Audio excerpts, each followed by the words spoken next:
Hello there, and welcome to my channel, Novice Modelling in the Midlife Crisis. My name is Andy, and today we're doing a quick what's in the box kit review on my Airfix A68222 172 Tiger 1, which is a Humbrol, I suppose you could call it a starter set, which is skill level 1, and it includes 3 acrylic paints, 1 brush and 1 tube of poly cement. So as per normal, what we're going to do is we're going to have a quick run through the description of the tank that Airfix provide. We're going to go through the instructions and we're going to have a quick look at the sprues and everything else. So here we go. When the mighty German Tiger 1 entered service during the autumn of 1942, it was the most advanced tank in the world and one designed specifically to dominate the battlefield. Capable of destroying anything the Allies had in service, the Tiger possessed a standoff advantage where it could kill without being killed, picking off enemy tanks before they could even think about returning fire. Unfortunately for the Wehrmacht, the awesome potential of the Tiger was never fully realised, as it was over-engineered, extremely complex and expensive to produce, ensuring that there were never enough Tigers on the battlefield at any one time. Between 1942 and 1944, only 1,347 Tigers were manufactured, and whilst it was undoubtedly one of the finest tanks ever produced, it could not hold back the ever-increasing numbers of Allied tanks. Highlighting this numerical disparity, American factories were able to produce over 49,000 Sherman tanks during World War II. Interesting. So basically I bought this kit as part of a bargain haul that came from Lidl. They actually cost $6.99 each, so we bought one of those. You can get the Supermarine Spitfire Mark 1A, you can get the Sherman Firefly, you can get the Willys MB Jeep with trailer and 75mm paratroop gun, which is a really cool little kit, I've got to be honest with you. And you can get the de Havilland Tiger Moth, which for some reason I bought 3 of. So basically I think you should, possibly have a think about getting down to Lidl, because these normally go for sort of £10–11 in the shops, or online you're probably going to pay a bit more just to factor in the postage costs. So let's have a quick look at the instructions. First off, you get a nice little sprue diagram which tells you exactly what you're supposed to have in your box. And then we move on to section 1, which is all nicely coloured by Airfix, and it actually shows you on here the parts that you actually want to remove from the sprue that are relevant to the particular window that you're doing. So the first section, we're going to put the main sections of the hull, so we put the base plate on and the 2 side panels. Section 2, we're going to put the front and the rear panels on. Section 3, we're going to put the top of the hull on. It's all very simple, isn't it, really? Maybe some of the other kits were as simple as this. Section 4, we're going to put these side skirts on. Section 5, we're going to put these 3 parts on the back, which I think are the sort of exhausts, I think. Section 6, we're going to put some sort of mud guards on and some covers on. Everywhere it wants you to glue, it's telling you to glue as well, which is good. Section 7, we're going to put the ball machine gun on the front and this driver's viewport. It's telling us here to actually go ahead and paint our accessories, which are actually moulded onto the Tiger's hull anyway. Don't know whether I'd want to do it then, but whatever. Section 8, we're going to start looking at the turret. We're going to put the 2 sides on and the gun manlet. Section 9, we're going to put the top on the turret and this piece, which I think is some storage compartments on the back.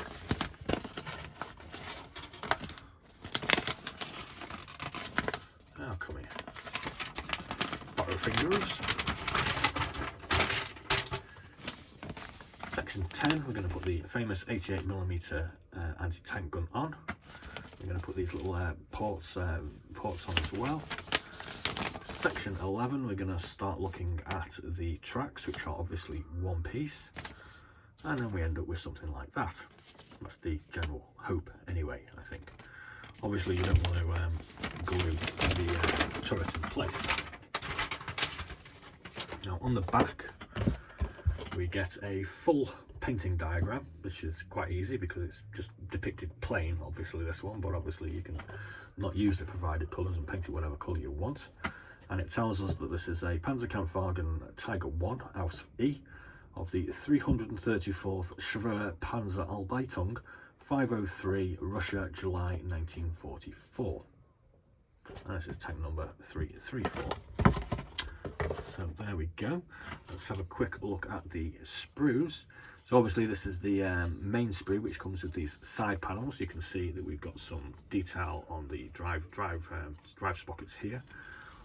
All of these pins are obviously to aid in the attaching of the tracks. This is the top of the hull, which you've got some reasonable detail on these sorts of ventilation ports here. You can see we've got some metal cutters, we've got a shovel, we've got a few other bits of attachments here, and we have a sort of large hammer. This is the back of the tank, which is the weakest point of the Panzer, the weakest part of the Tiger, and it's got a shovel attached. This is the base of the tank. This is, oh sorry, that's the front. Is it on the front? Is that the front or the rear? Not quite sure.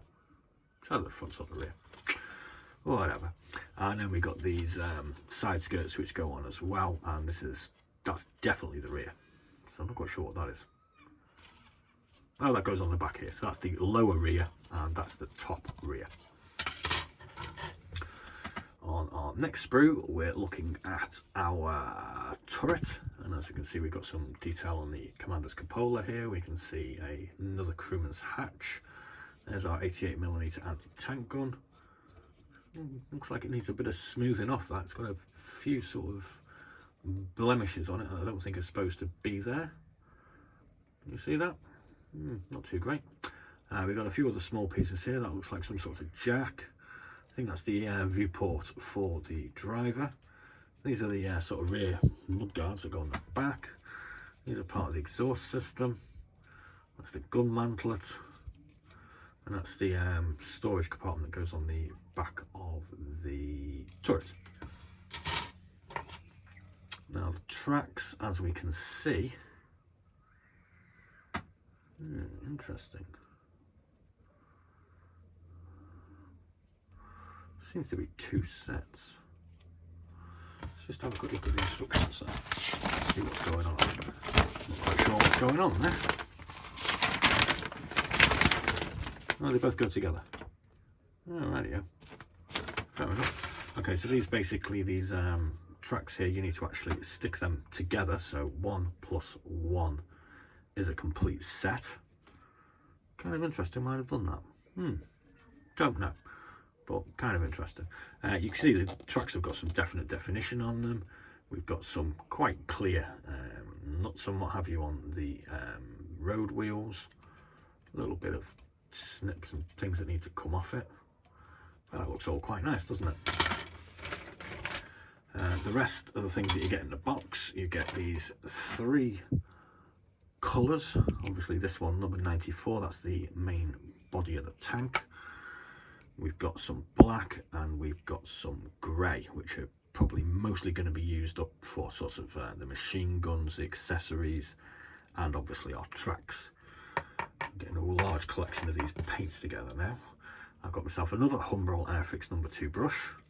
Does anybody want any Humbrol Airfix brushes? You know where to come. Maybe I'll just stick them all on eBay. And you get another one of these flaming goddamn awful Humbrol poly cements, which I've got a massive collection of now. And we get a rather basic and inoffensive small decal sheet, because there's not really that many decals that go on here. It actually helps us set. They're small beginners set, so it's for beginners, but anybody can have a go with this. Obviously the paints do have a tendency to be a little bit congealed, so if you're going to hand paint it, you should probably put some Tamiya acrylic thinners in it. I'm not too sure what people think about putting this stuff in an airbrush. I don't think I'd want to put this anywhere near my airbrush, but that's just me being a little bit over cautious. So there we go. Like I said, we've got kit reviews for the other 5 kits already uploaded, and I hope you take the opportunity to pop down to Lidl and see if they've still got any of these left, because I wouldn't sit around thinking about it. I'd just pop down to your nearest shop and grab them, because $6.99. It's a good price at the end of the day, and you know, even if you wanted to just pop these in someone's Christmas stocking. I'm sure they'd probably quite appreciate them, whether they really like models or not. So there we go. Please do like and subscribe, and please do have a look at the other What's in the Box kit reviews for this little bargain series. And I think this is actually 115 in my What's in the Box series of kit reviews that I've actually already got on the YouTube channel. So maybe I'll put a link in the playlist and you can have a little nose at some of the other ones that I've done. Thanks for watching again, and be seeing you.